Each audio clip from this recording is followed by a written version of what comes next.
በቃ ለኢትዮጵያ ኢንተረስት የሚያስብ ነገ ከነገ ወዲያ ይመጣል ብለን እናስብ። ዛሬ ምን ታርግ ኢትዮጵያ? ዝም ብላ ትመልከተው ይሄን በአልቡርሃን የሚሰራውን ኤርትራ የምትሰራውን አብይ እስኪገለበጥ ድረስ ዝም ብላ ትመልከተው። ይሄ መንግስት ብድግ ብሎ የማይጠፋ ከሆነ ኢንተረስቱን የኢትዮጵያን ኢንተረስት ነገ ከነገ ወዲያ ጓዙን ጠቅልሎ ሲሄድ ይሄ መንግስት ኢትዮጵያን ምን ላይ ጥሎ ነው የሚሄደው የሚለው ነገር ነው የሚያሳስበው። ሳውዲ አረቢያ ባለፈው ውጭ ጉዳይ ሚኒስትር ምክትሉ ደግሞ ኤርትራ ሄዱ። ቱርክ ደግሞ ዋናው እየመጡ ነው። አሁን ክብደት እንዴት እንደሰጡት ነው የሚያሳየው። ነገርየው ጫፍ መድረሱን የኢትዮጵያ ጉዳይ ዩኤኢ ላይ መጠንቀቅ አለብን። ሳውዲ እስካሁን ጠላት አይደለችም ለኢትዮጵያ ብየና አርኤስኤፍ አቃጠላቸው እንጂ ትዝ ይልህ እንደሆነ የጦር ልምምድ ሲያረጉ ነበር። የቱጋ የናይል ምናምን ምንድነው የሆነ ስም ብላክ ሃውክ ነው ምናምን የሚል ስም አውጥተው ናይልን እንጠብቃለን የሚል ልምምድ እያደረጉ ነበር። የቲፒኤልኤፍ አርሚ 70 የሚባል አለ እዛ ውስጥ ከአልቡርሃን ጋር አብሮ የሚዋጋ እድሉን ሲያገኝ ቂም መወጣጫ ያደረገ። አብይ የናሽናል ኢንተረስት አስጠባቂ አይደለም። እንዳውም እሱ ነው ናሽናል ብሔራዊ ጥቅምን አሳልፎ በመስጠት በዩኤኢ ለዩኤኢ ኢትዮጵያ ቫሳል ስቴት ሆናለች። ግንኙነታችን አለቃና ምንዝር አይነት ነው፣ ጌታና ሎሌ አይነት ነገር ነው። ያዘዙንን የምንሰራው።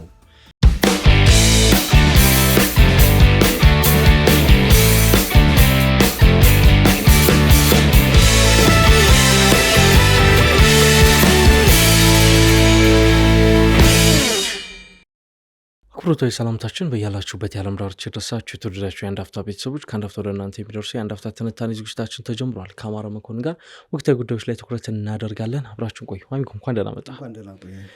እንግዲህ ዛሬ ትኩረት የምናደርግባቸው ጉዳዮች እዚህ የአፍሪካ ቀንድ ሀገራት ጀርባ የተፈናጠጡ የተሰለፉ የመካከለኛው ምስራቅ ሀገራትን በዋናነት ደግሞ በዛሬው ዕለት አዲስ አበባ የገቡትን የቱርክ ፕሬዚዳንት ቱርክን እንደዚሁም ደግሞ ዩናይትድ አረብ ኤምሬትስን ሳውዲ አረቢያን እንቃኛለን።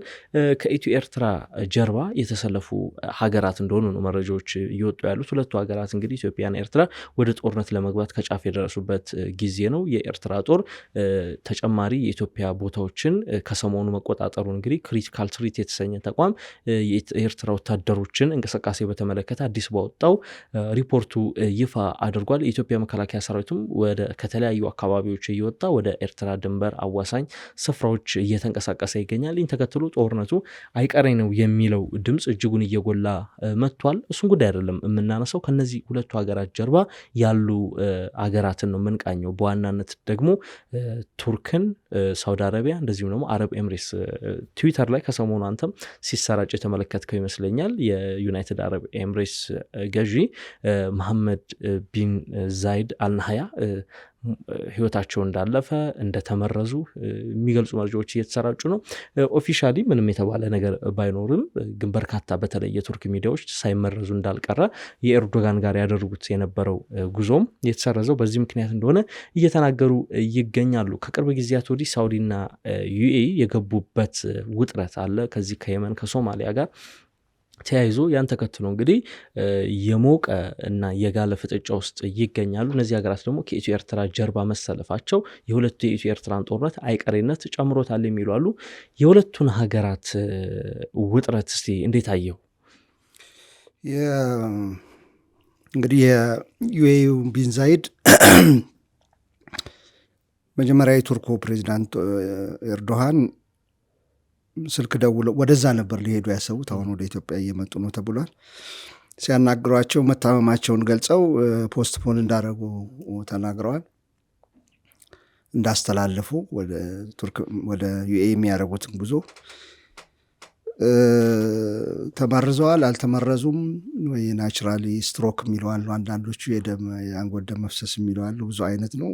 እንግዲህ ብዙ ቦታ ዲክታተርሺፕ ያለበት ቦታ ሀገር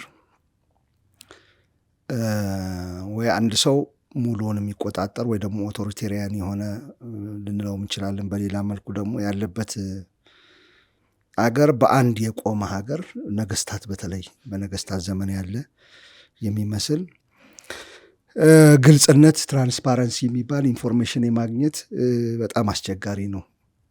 ለተወሰነ ጊዜ ላናቅ እንችላለን።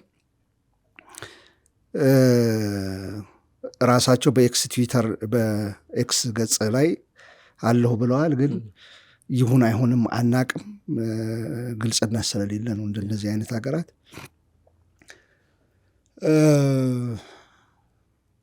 የኢትዮጵያም ሚኒሊክ ሲሞቱ እንደዚሁ ነው። ወደ ረጅም ወራት ተደብቆ ነበር 6 ዓመት አካባቢ ሰው ነው እያንጎራጎረ የመንዝ ገበሬ አምና ነበር እንጂ ዘንድሮ የለህም እያለ በስምህ ስንዴ ስጠኝ አልልህም፣ ገብስ ስጠኝ አልልህም፣ አምና ነበር እንጂ ዘንድሮ የለህም እያለ በሾርኔ እየተናገረ ነው የታወቀው። ኃይለሥላሴ ከስንት ዘመን በኋላ ነው የታወቀው። ያው መንግስቱ ኃይለማርያም ሸሽተዋል። ልጅ እያሱ እንደዛ ነው። የመለስም ዘግይቶ ነው የሚሉ አለ። የመለስም በጣም ዘግይቶ ነው። በአንድ እንትን ላይ ያለች ሀገር ይናጋል ይባላል። ይሄ የሚያሳይህ ሀገሪቱ በስርዓት የተመሰረተ አይደለም፣ ስርዓቱ የሚቀጥል አይደለም። በአንድ ሰው ላይ የተንጠለጠለ ስለሆነ ያ ሰው የለም ከተባለ ሀገር ይናጋል ስለተባለ ነው። ዩኤም እንደዛው አይነት ሲስተም ነው ያለው እና ላናቀው እንችላለን። ኤኒዌይ በቅርቡ ላናቀው እንችላለን። ቆይቶ በኋላ ኢንቨስቲጌቲቭ ጆርናሊዝም ምናምን ሊያወጣው ይችላል። ዋናው ቁም ነገር ግን እዚህ የኢትዮጵያና የኤርትራ ጦርነት ትግራይም በመሃል አለች። አይቀሬ ነው የሚለው ነገር ባለፈው ጊዜ አውርተነዋል። ሞቢላይዜሽኑን እያየን ድጋሚ ከዛሬ 3 ዓመት በፊት የተሰናበቱ የመከላከያ ሰራዊት አባላት ተጠርተዋል። ኦልሞስት 75-80% ሰራዊቱ ወደ ሰሜን እንደሚሄዱ መረጃዎች እያሳየ ነው። ከፍተኛ የጦር መሳሪያዎች ከውጭ መጥተው መራገፍ አለ። በባህር ዳር፣ ደብረ ዘይት፣ በዚህ በአዲስ አበባም እንደዚሁ የቃላት ጦርነቱ አለ። በእነዚህ መሀል ነው እንግዲህ ሳውዲ አረቢያ ባለፈው ውጭ ጉዳይ ሚኒስትር፣ ምክትሉ ደግሞ ኤርትራ ሄዱ። ቱርክ ደግሞ ዋናው እየመጡ ነው። አሁን ክብደት እንዴት እንደሰጡት ነው የሚያሳየው። ነገርየው ጫፍ መድረሱን ከመሳሪያው ከመከላከያ ጉዞ ከመከላከያ ሞቢላይዜሽን እዚህ ከምናየው ሀገር ውስጥ ከምናየው ውጭ የውጭ አካላት የሚያደርጉት እንቅስቃሴ ርብርብ ያሳይሃል ጫፍ ላይ እንደደረሰ ነገርየው።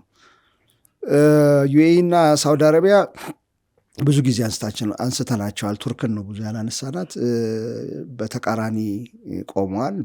በቅርብ በተለይ ከየመን ድብደባ በኋላ የመን ላይ የዩኤኢን መሳሪያዎችና መኪኖችን የወታደር መኪናዎች ከመታች በኋላ ዩኤኢ ቀለል ያለ መግለጫ ነበር የሰጠችው። ለቅቅ ያለው ምናምን፣ ግን በውስጥ ቂም እንደያዙ እያሳየ ነው አሁን ማለት ነው። በጣም ገንግኖ መጥቶ አሁን ፊት ለፊት የተፋጠጡበት አለ። መጀመሪያ ኤርዶሃን ወደዛ ሲሄዱ ስልክ ደውለውላቸው ነው ሲባል እኔ ቢን ዛይድ አውቀው መስለው ነበር ታመምኩ ያሉት። እንዳውም እንዳይለዝብ ነገርየው ጦርነቱ እንዲቀጥል መነጋገር አልፈልግም አይነት ይመስለኛል መስሎ ነበር። እናያለን፣ እስቲ መጨረሻውን እናያለን። ግን በውስጥ የሚደረጉ አንዳንድ እንግዲህ ቢን ዛይድ ከመምጣታቸው በፊት ወንድማቸው መርተዋል የተወሰነ ዓመት። አባትየው ከሞቱ በኋላ አባትየው ናቸው ዩኤኢን እዚህ ያደረሷት። ከጀርባ ሆነው ለ4 ዓመት ይመስለኛል 4 እስከ 6 ዓመት ወንድምየው ታሟል ተብሎ እንደዚሁ የሚመሩ የሚመስሉት ከፊት ናቸው፣ ግን ቢን ዛይድ ነበር እየመሩ ያሉት። ከዛ ሞቱ ተባለ። መቼ እንደሞቱ ማይታወቅ። ልክ እንደዛው ነው አሁን የቢን ዛይድ እየሆነ ያለው እና ሌላ ወንድም አሏቸው እየተፎካከሩ ያሉ የሳውዲ አረቢያ ደጋፊ ናቸው ይባላል። ሰሞኑን ገሸሽ አድርገው ልጃቸውን ወደ ላይ ስበዋል ይባላል። ይህ ሁሉ ትርምስምስ አለ እዛ እንትን ዩኤኢ ውስጥ። ከዛ ውጭ ግን መናገር አልፈለጉስ እንደሆነ የሚል ጥርጣሬ አድሮብኛል ከቱርክ ጋር። ለምንድን ነው እንደዛ ምለው? ቱርክና ሳውዲ አረቢያ በዚህ ጉዳይ አንድ ተሰልፈዋል። አሁን በፊት የባህረ ሰላጤው ሀገራት ገልፍ ጂሲሲ የሚሏቸው ምክር ቤት አለ፣ ካውንስል አለ እና እነሱ ሲሰነጠቁ እንዲህ አልነበረ ማሰላለፉ። ቱርክ በተቃራኒ ጎን ነበር የተሰለፈችው ከዩኤኢ። በተለይ ከዩኤኢ ጋር በጣም ፉክክር አደረጉ እዛ ገልፍ ላይ። ስለዚህ ቱርክ ከኳታር ጋር ነበር አብራ የተሰለፈችው። በተወሰነ ደረጃ ኢራን አለች። ስለዚህ ሶስቱ አንድ ላይ ነበሩ። ሳውዲ አረቢያ፣ ግብፅና ዩኤኢ አንድ ላይ ነበሩ። እዚህ የመንን ሲደበድቡ ለምሳሌ አንድ ላይ ተሰልፈው ነው። ከጀርባቸውም አሉ ሌሎች ሀገራት፣ ግን በዋናነት ለሁለት የተሰነጠቁት እንደዛ ነበሩ። አሁን ከዩኤኢ ጋር የነበረው መካረር የቱርክ ከሳውዲ ጋር ገጠመና፣ ሳውዲም ስትጣላ ማለት ነው ገጠመና፣ ሁለቱ አንድ ላይ የተሰለፉ ሀገራት በአንድ ላይ ሱዳን ውስጥ አብሮ ነው የተሰለፉት። ከፓኪስታን ጋር ባለ ግንኙነት አብሮ ነው ያሉት። ከግብፅ ጋር ፖዘቲቭ ግንኙነት ነው ያላቸው። ሶማሌ ላይ አንድ አይነት አመለካከት ነው ያላቸው። ሶማሊያ ላይ ቱርክ እንዳውም ዋና የሶማሊያ አጋር ሆናለች። ሳውዲ አረቢያን በቅርቡ ተፈራርማለች። አይተ እንደሆነ በዛው ልክ ደግሞ ዩኤኢ ከሶማሊያ ያላትን ነገር እያጣች ነው። አስወጥተዋቸዋል። ከዛም ጠቅልላችሁ ውጡ ብለውና በተቃራኒ ነው የተሰለፉትና ምናልባት ከዚህ አንጻር ነው ላያናግሯቸው የፈለጉት የሚል ሀሳብ አለኝ። ግን መጥተዋል። ቱርክና ሳውዲ ለምንድን ነው ወደዚህ የመጡት ስንል አንደኛ ይሄ ነው ፊት ለፊት ያለው ከዩኤኢ በተቃራኒ የተሰለፉ አገራት። ከዩኤኢ በተቃራኒ መሰለፋቸው ብቻ ሳይሆን የሚያስተባብሯቸው ሀገራት ደግሞ ሶማሊያ ያለች፣ ጅቡቲ ያለች፣ ከግብፅ ጋር ያለች፣ ሶማሊያ ከቱርክ ጋር ነች፣ ኤርትራ ከሳውዲ አረቢያ ጋር አብራ ትሰራለች። በአንድ ላይ የተሰለፉ ናቸው እነዚህና ለምንድን ነው የመጡት ወደ ኢትዮጵያ ስንል ከኢትዮጵያ ያላቸው ነገር አልቆረጠም እስካሁን ድረስ። በተለይ የሳውዲ አረቢያና የቱርክ ከዚህ በፊት አንስቻለሁ። እኔ ከዚህ በፊት ሳነሳ ዩኤኢ እና ሳውዲ አሁን ሚድል ፓወር የሚባሉ ናቸው። ፓወር ከሀገራቸው ወጥተው ዩኤኢ በጣም ትንሽ ሀገር ናት። ሳውዲ አረቢያ ተለቅ ትላለች። ወደ 40 ሚሊዮን ምናምን ህዝብ አላት። ዩኤኢ 3 ሚሊዮን አካባቢ ይመስለኛል። ትንሽ ሀገር ነች። ከዛ አካባቢያቸው ወጥተው ዓለም ላይ ተጽዕኖ በተለይ ሚድሊስቱ ላይ ተጽዕኖ ማሳረፍ ከጀመሩ ትንሽ ቆየት ብሏል። ከዛ ይሄ ክረታቸው መጥቶ ግጭታቸው መጥቶ አሁን ለይቶላቸዋል። እንደው የመን ላይ ተዋጉ ማለት ትችላል። በፕሮክሲ ቢሆንም ተዋግተዋል ማለት ትችላል። ዩኤኢ እና ሳውዲ የሚያደርጉትን ዓለም ላይ የሚያደርጉትን ነገር አይቼ አንድ ጊዜ አሰላለፋቸውን አይቼ ሳውዲ ምን ትፈልጋለች፣ ዩኤኢ ምን ትፈልጋለች ብዬ የኢትዮጵያ ጉዳይ ዩኤኢ ላይ መጠንቀቅ አለብን፣ ሳውዲ እስካሁን ጠላት አይደለችም ለኢትዮጵያ ብዬ ነበር። ትዝ ይልህ እንደሆነ አብረን ስንሰራ የሳውዲ ለአገራት ሉዓላዊነት ቀናይነት አላት። ለራሷ ጥቅም ነው፣ ኢንተረስት አላት። ትልቅ ሀገር ነች። እንደ ሀገር ነው መነጋገር የምትፈልገው፣ ከሉዓላዊ ሀገር ጋር መስማማት የምትፈልገው ከኢንቨስትመንቷም አንጻር ነው። ስለዚህ ለኢትዮጵያ ጥሩ ነው ይሄ፣ እንደ ሀገር የምትቆጥረን ከሆነ ጥሩ ነው። የዩኤኢ ግን አካሄድ ሪሶርሱ እስከተገኘ ድረስ በተለይ ወርቅ እና ወደብ እስከተገኘ ድረስ አገር ለ90 ቦታ ቢበታተን ችግር የለባትም።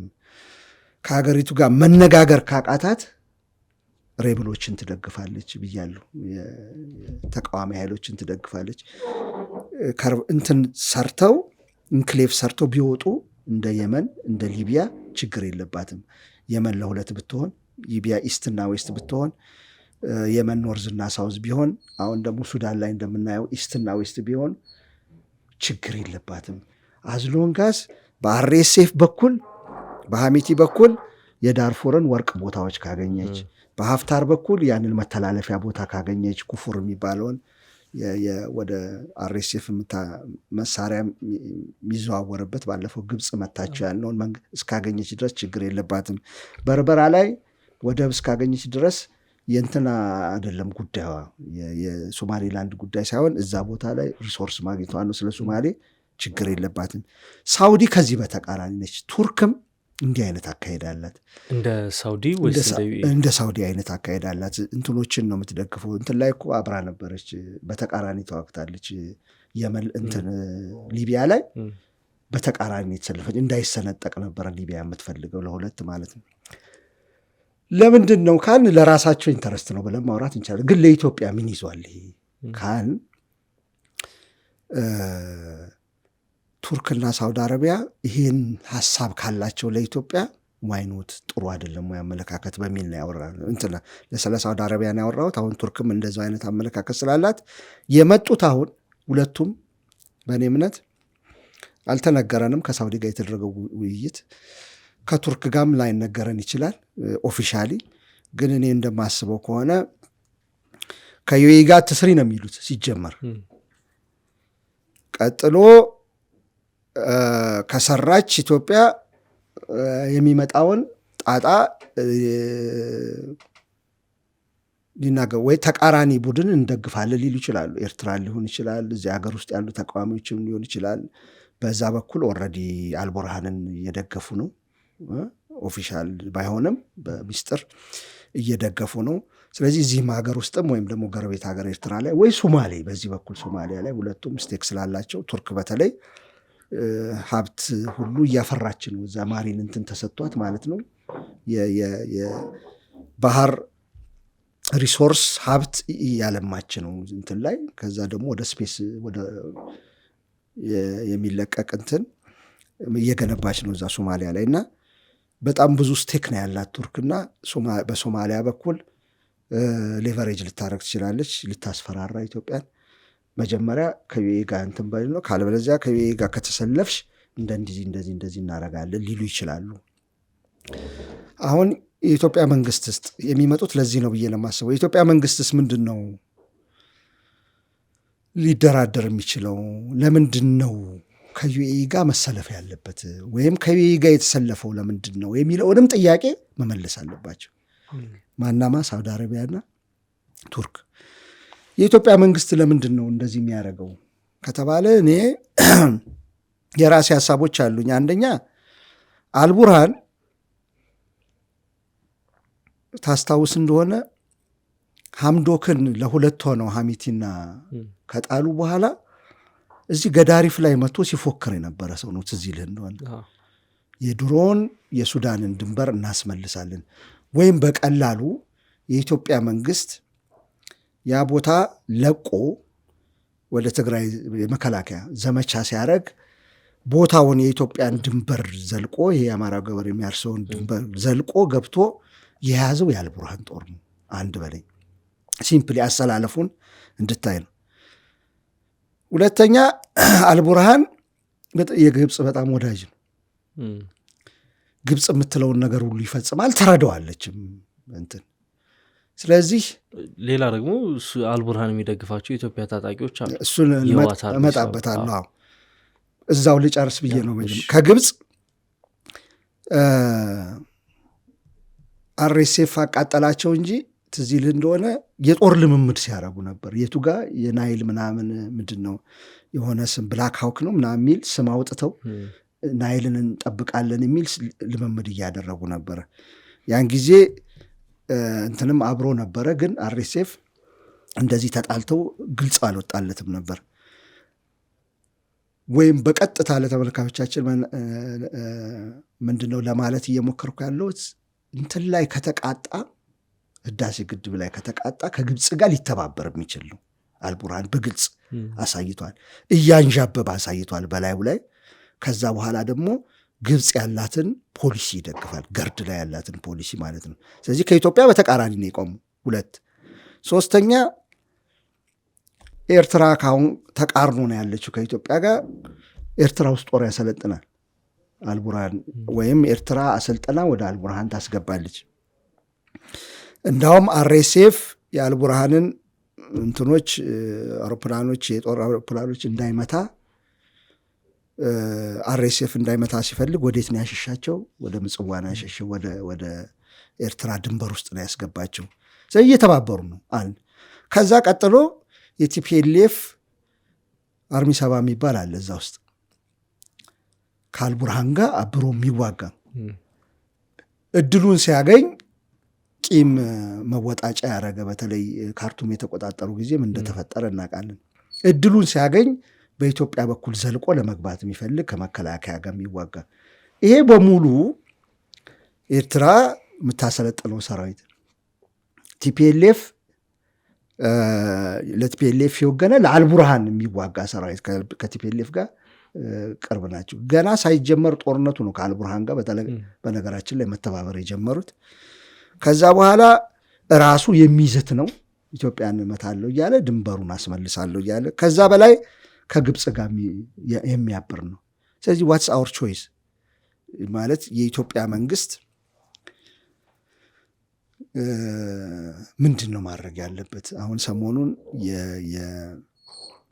በዛው ላንሳው ስለሚመለከት የጀዋር መሐመድና ጌታቸው ረዳ ሙግት ውስጥ ይገኛሉ።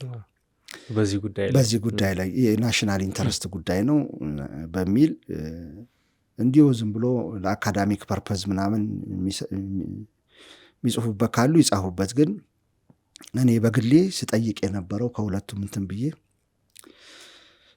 የጌታቸው ረዳ ጥያቄዎች ሌጂቲሜት ጥያቄዎች አሉት ያቀረቡ ማለት ነው።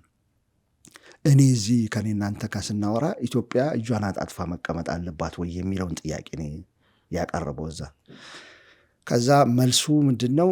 አብይ የናሽናል ኢንተረስት አስጠባቂ አይደለም። እንዳውም እሱ ነው ናሽናል ብሔራዊ ጥቅምን አሳልፎ በመስጠት ለዩኤኢ ኢትዮጵያ ቫሳል ስቴት ሆናለች። ግንኙነታችን አለቃና ምንዝር አይነት ነው፣ ጌታና ሎሌ አይነት ነገር ነው፣ ያዘዙንን የምንሰራው ነው በጀዋር በኩል የተሰጠው መልስ። አሁንም ግን አድሬስ አያደርግም። አድሬስ የማያደርግልኝ ነገር ምንድን ነው? አብይ ስልጣን ላይ ነው። አሁን ብልጽግና ኢትዮጵያን እያስተዳደረ ነው። ከዛ አካባቢው ላይ አሰላለፍ እየተካሄደ ነው። አልቡርሃን ከማጋ እንደሚወግን፣ ቲፒኤልኤፍ ከማጋ እንደሚወግን፣ ኢሳያስ ከማጋ እንደሚወግን ግልጽ ሆኖ አሰላለፍ ወጥቷል። ግልጽ ሆኖ ብቻ ሳይሆን ምድር ላይ ውጊያ እየተካሄደ ነው። መሬት ላይ አርኤስኤፍ እና እንትና እየተዋጉ ነው። አሁን አብይ ብን ብሎ አይጠፋም። እዚህ ምስል ላይ ዝም ብሎ ብልጽግና መከላከያ ብን ብሎ አይጠፋም። እሺ ነገ ከነገ ወዲያ ሊተካ ይችላል። አብይ ሌላ ሰው ሊመጣ ይችላል። በእነ ጀዋር ሙግት ጥሩ ሰው በቃ ለኢትዮጵያ ኢንተረስት የሚያስብ ነገ ከነገ ወዲያ ይመጣል ብለን እናስብ። ዛሬ ምን ታርግ ኢትዮጵያ? ዝም ብላ ትመልከተው? ይህን በአልቡርሃን የሚሰራውን ኤርትራ የምትሰራውን አብይ እስኪገለበጥ ድረስ ዝም ብላ ትመልከተው ወይ? አብይ የሆነ ኃይል መጥቶ እስኪያነሳው ድረስ ዝም ብላ ትመልከተው ወይ የሚለው ትልቁን ጥያቄ አልመለሰልኝም ሙግታቸው ማለት ነው። እና ቱርክና ሳውዲም ሲመጡ የኢትዮጵያ ዲፕሎማቶች በእኔ እምነት ኢንጌጅ ማድረግ እያለባቸው። ስለዚህ ምን እናርግ? ከዩኤኢ ጋር እናንተስ እዛ አልቡርሃንን መደገፍ ታቆማላችሁ ወይ? ምክንያቱም እኔ ላይ እየዛተ ነው፣ ነገ ድንበሬን ህዳሴ ግድብ አጠቃለሁ እያለ ነው። እንዳውም ቀጥታ አጠቃለሁ ኢትዮጵያን የሚል እያለ ነው። ኢትዮጵያ ጠላት አሁን አርጋ የፈረጀቻቸውን አካላት ጋር ተባብሮ እየሰራ ነው ኢትዮጵያን ለማዳከም። በዋነኝነት ከግብፅ ጋር እየሰራ ነው፣ በውስጥ ካሉ እና ከጎረቤት ሀገር ደግሞ ከኤርትራ ጋር እየሰራ ነው፣ ከቲፒኤልኤፍ ሰራዊት ጋር እየሰራ ነው። ይሄ ኃይል ያለ ምንድን ነው ምርጫዬ የሚለውን ነው ለሳውዲም ምርጫችን ምንድን ነው የሚለውን ለሳውዲም ለቱርክም እናንተም መደገፉን ታቆምና እኔ ላይ ትሬት ስጋት መሆኑ ይሄ ኃይል ያቆማሉ ወይ አይደለም መባል ያለበት እንደሱ ነው። አለበለዚያ እኔ ያንን ኃይል በሚያዳክም በማንኛውም እርምጃ መግባት አይቀርም። ጥምረቱን በሚያዳክም ማንኛውም እርምጃ ውስጥ ወይም አሰላለፍ ውስጥ ከመግባት ውጭ አማራጭ የለንም የሚል ነው ማቅረብ ያለባቸው። የነ ጀዋርና እንትና ሙግትም ላይ ጌታቸው ረዳ እንዳሉት ምንድን ነው ማድረግ ያለባት ኢትዮጵያ በዚህ ሰዓት? ምን እያልኩ ነው? ይልቅ ከበባውን ሰብሮ ለመውጣት ኢትዮጵያም የራሷን ሳይድ እና የራሷን ከበባ መፍጠር ከቻለች ያንን ማድረግ አለባት ነው የምትለው። በተቃራኒ አሰላለፍ እንደዛ ካለ በእኔ እምነት እኔ የኢትዮጵያ ኢንተረስት ጉዳይ ነው የሚያሳስበኝ። አሁን ማን አለ የሚለው አይደለም። ነገ ከነገ ወዲያ ማን ሊተኩ ይችላሉ። መለስ ዜናዊም ተተክቷል፣ ከዛ በፊትም ተተክቷል፣ ኃይለማርያምም አብይ አይደለም። የኢትዮጵያ እንትን አሁን ባለው ሁኔታ ኢሪቨርሰብሊ ላይገለበጥ በሚሆን መልኩ ከተበላሸ በኋላ አብይ ሄደ፣ ሌላ ሰው መጣ፣ ዋና ጥቅማችንን እናጣ እንችላለን። ስለዚህ አሁን ባለበት ሰዓት የሚያሳስበው ነገር አሁን ባለበት ሰዓት ቅድም እንዳልኩት ነው። ብን ብሎ በአሁን ሰዓት ከአማራ ክልል ጋር ከፋኖ ጋር ውጊያ አለ። ቲፒኤልኤፍ ጋር እንደዚሁ ፍጥጫ አለ። ከኤርትራ ጋር ፍጥጫ አለ። ገና ጦርነት ይካሄዳል እያልን እያወራን ነው። እስከዛ ድረስ ይሄ መንግስት ብድግ ብሎ የማይጠፋ ከሆነ ኢንተረስቱን የኢትዮጵያን ኢንተረስት ነገ ከነገ ወዲያ ጓዙን ጠቅልሎ ሲሄድ ይሄ መንግስት ኢትዮጵያን ምን ላይ ጥሎ ነው የሚሄደው የሚለው ነገር ነው የሚያሳስበኝ። ምን ላይ ጥሏት ይሄዳል? ከዛ አንጻር ነው ጉዳዮቹን ማያቸው አሁን። ስለዚህ ዝም ብለን ተቀምጠን አልቡርሃን አርኤስኤፍን አሸንፎ ኢትዮጵያ እጇን ሳታስገባ ማለት ነው ለዩኤኢ ቫሳል ስቴት አትሆን፣ በቃ ተዋል ነው ቢንዛይድን አንሰራም ካንተ ጋር ነው። ስለዚህ ቀጥሎ ምን እንደሚፈጠር ከአርኤስኤፍ ጋር አልተባበርክም፣ ችግሩ ይታየኛል። ከአርኤስኤፍ ጋር መተባበር የጃንጃዊድ ሚሊሻ ነው፣ ከባድ ጉዳት ያደረሰ በዓለም ገና ነገሮች ሲገለባበጡ ሰዎች ፊታቸውን ሲያዞሩ ተጠያቂ የሚሆነው በዓለም ፍርድ ቤት የእንትና ጦር የሐሚቲ ጦር አይ ነው። የዩኤኢ ማካሄድ በደንብ ለሚገባኝ ሴሴሽኖችን ትደግፋለች፣ አገር ትበጠብጣለች። አይ ነው ዋት ዘ ኦልተርኔቲቭ የሚለውን ነው። አሁን ባለንበት ሁኔታ አልቡርሃን አሸንፎ ኤርትራ ከአልቡርሃን ጋር ተባብራ ከዛ ደግሞ አርሚ ምናምን የሚባለው ደግሞ የመከላከያን እንትን ጥሶ እስኪገባ ድረስ በቃ ተይው ዩኤኢ ከአንቺ ጋር ልስማማም ብሎ ነው ወይስ መቀመጥ አዋጪ ነገሩ ወይስ ዋት ዘ ኦልተርኔቲቭ የሚለው ከመጣ ደስተኛ ነኝ።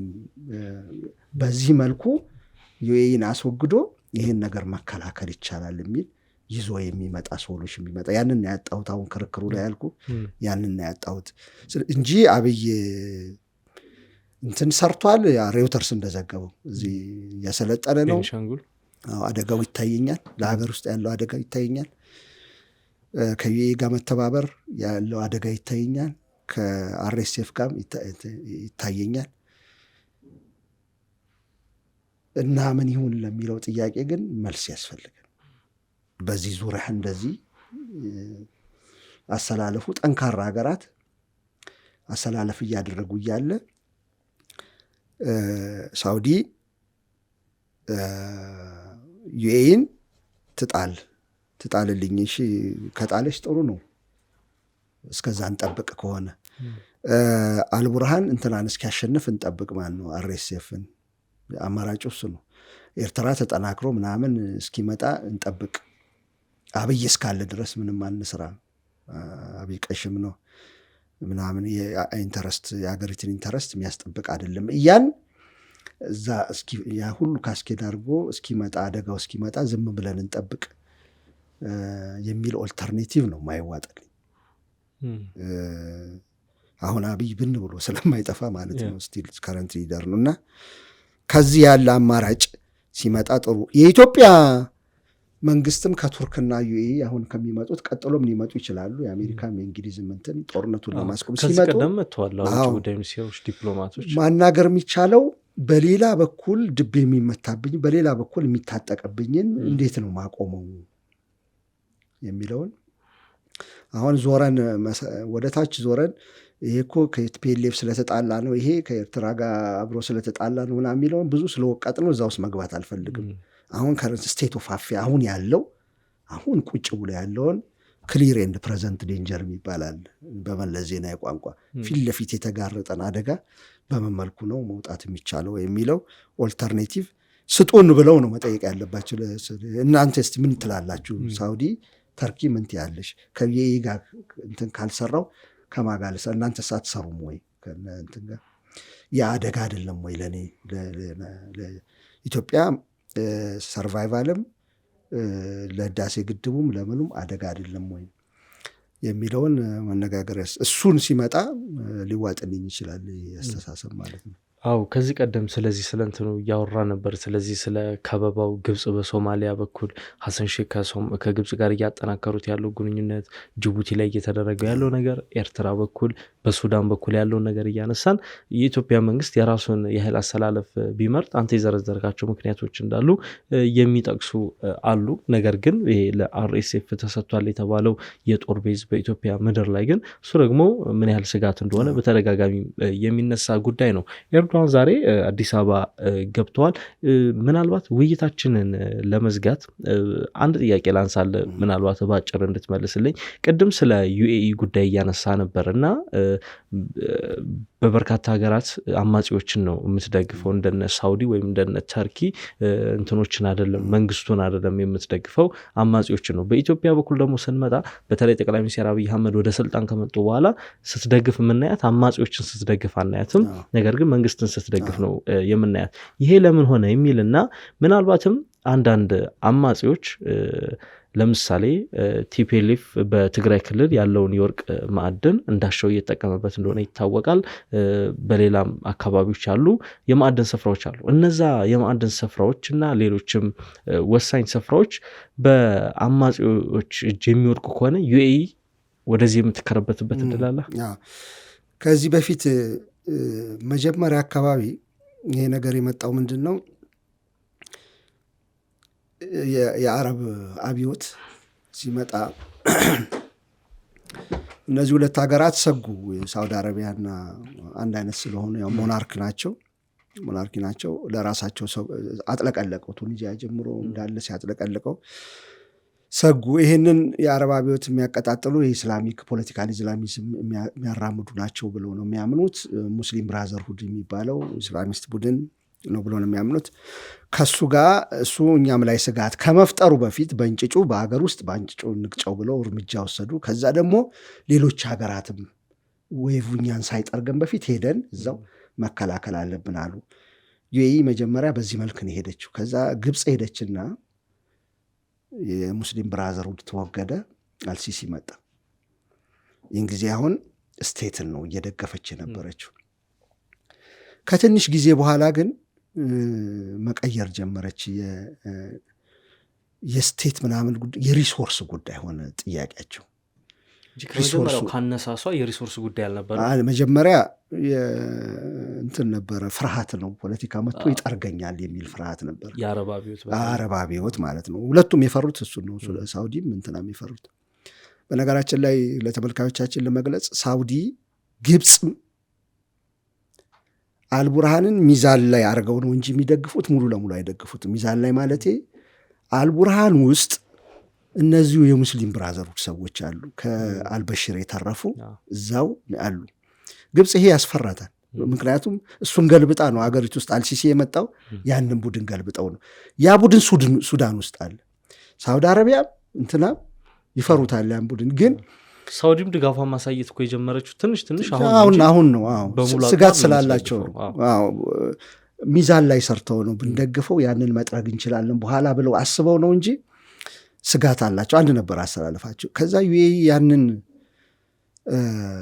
አገራትን አገር የሚይዙ ቡድኖችን መደገፍ ጀመረችና የመን ውስጥም እንደዛ ነበር እኮ ከሳውዲ ጋር ተስማምተው አንድ የመን ሳትገነጣጠል አንድ ቡድን አድርግ ብለው ዩናይትድ ኔሽን ቻርተር ሁሉ እንትን ብሏል።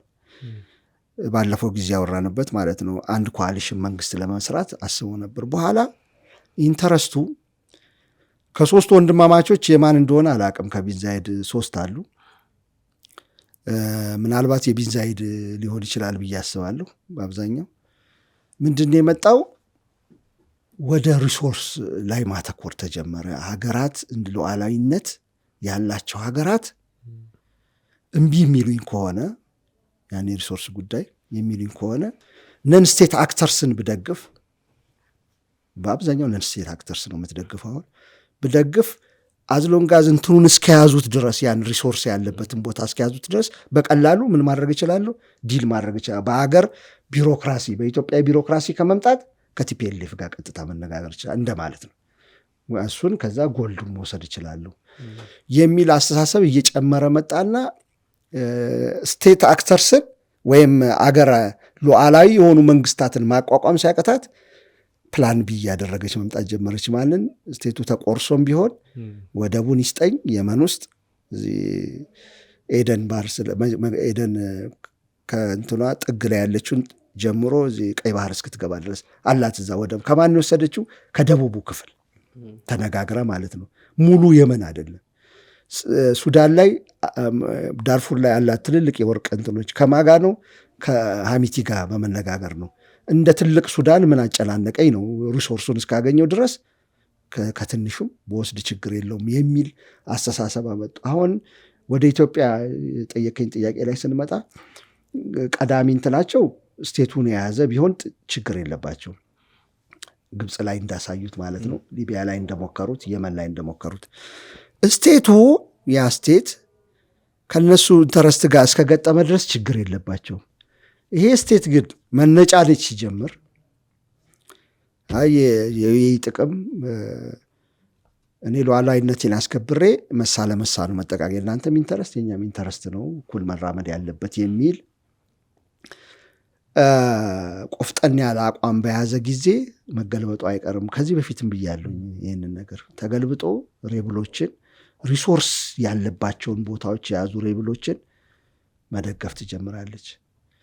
ይሄ ጥርጥር የለውም። ሌላዎቹም ቦታዎች ታይተዋል፣ ለዚህም ታይተዋል። ለዚህ ነው ከዩኤ ጋር የሚደረግ እንትን በጣም በጥንቃቄ መያዝ አለበት ብዬ የማወራው እንጂ በኋላ ያመጡት ነገር ነው እንጂ መጀመሪያ ግብፅ ላይ እንደምታ አልሲሲን እነሱ ናቸው። ልክ ኢትዮጵያ ውስጥ ሳውዲ እናንትና አብይ ሲመጣ ከኤርትራ ጋር እንዳስታረቁት ወደ 3 ቢሊዮን ዶላር በንትን ሴንትራል ባንክ እንዳስገባው ምናምን ቢንዛይድ ልክ እንደዛ ሁሉ ግብፅም ውስጥ እንደዛ ነው ያደረጉት። ሱዳን ውስጥ እንደዛ ነው ያደረጉት። ልክ እንትን ወታደሩን ነው የፈለጉት። ከኳታር ጋር ነበር ችግራቸው። አልበሽርን አስወገዱት ኳታር ሲል፣ አሁንም እንደ ተቃራኒ እንደወዱት ከኳታር ጋር። ኳታር ደግሞ ይሄ እስላሚስት ቡድኑ እሷ ጋር ሐማስ ይታቃል እዛ ነው። ስለዚህ ከኳታር ጋር በጣም ጫጉላ ሽርሽር ሲያበዛ አልበሽር አስወገዱት። ተባብሮ ነው ያስወገዱት። ለወታደሮቹን ይደግፉ ነበር። ወታደሮቹን ደግፈው እንደ ሱዳን ነው መጀመሪያ የደገፉት፣ ለሴንትራል ባንኩ የሰጡት ምናምን። በኋላ ያዩና ለሁለት መንገዳቸውን ይቀይራሉ። ሳውዲ እንዳየነው ከሆነ ማለት ነው ዋናውን ገቨርንመንት ይዛ ትቀጥላለች። ትልቅ ሀገር ስለሆነች እንደ ትልቅ ሀገር ነው መነጋገር የምትፈልገው። ኢንቨስትመንቷ በአብዛኛው እርሻ ላይ የተመሰረተ ነው፣ ግብርና ላይ። እዚህ እንደ ሳውዲ ስታር አይነት ግብርና ላይ። ግብርና ደግሞ ወዲያው ዝቃህ የምታወጣው ወርቅ ምናምን አይደለም። የእኛ ኢንቨስተሮች እንኳን ጋምቤላ ምንም የሄደው ከስራህ ለ5 ዓመት ምናምን ዊንዶው እንትን ተሰጥቶ ታክስ ብዙ ነገር አለመተህ ነው የምታገኘው። እና እንደ ስቴት እሱን ነው የምትፈልገው እሷ። ዩኤኢ በአጭሩ የሚወጡ ነገሮችን ነው የምትፈልገው፣ ታፍሰው የሚሄዱ ነገሮችን። በዚህ ምክንያት ተለያየ እንትናቸውና ለዚህ ነው አሁን ነን ስቴት አክተርስን ዩኤኢ በጣም እየረዳች ያለችው። ሪሶርሱ ወርቅ ፍለጋ፣ ወርቅ ደግሞ የሚቸበቸበው ዱባይ ላይ ነው እና ከዛ አንጻር ነው። የአንድ ሪፖርት ባለፈው እየወጣ እያየውም ነበርና የሱዳኑ ጦርነት ከተነሳ በኋላ አቡዳቢ አንደኛ ወርቅ ከዓለማችን ወርቅ አቅራቢ ሆናለች እና የሱዳኑ ጦርነት ምን ያህል እንደተመቻት ነው የሚረዳው። ካለፈው ሳምንት አንስቶ እንግዲህ የሳውዲ የውጭ ጉዳይ ሚኒስቴር አዲስ አበባ መጡ። በማግስቱ ደግሞ የሳውዲ ምክትል የውጭ ጉዳይ ሚኒስቴር አስመራ ገቡ። ከዛ ባለፈው ቅዳሜ ደግሞ ዩናይትድ አረብ ኤምሬትስ የውጭ ጉዳይ ሚኒስቴር አዲስ አበባ ገቡ።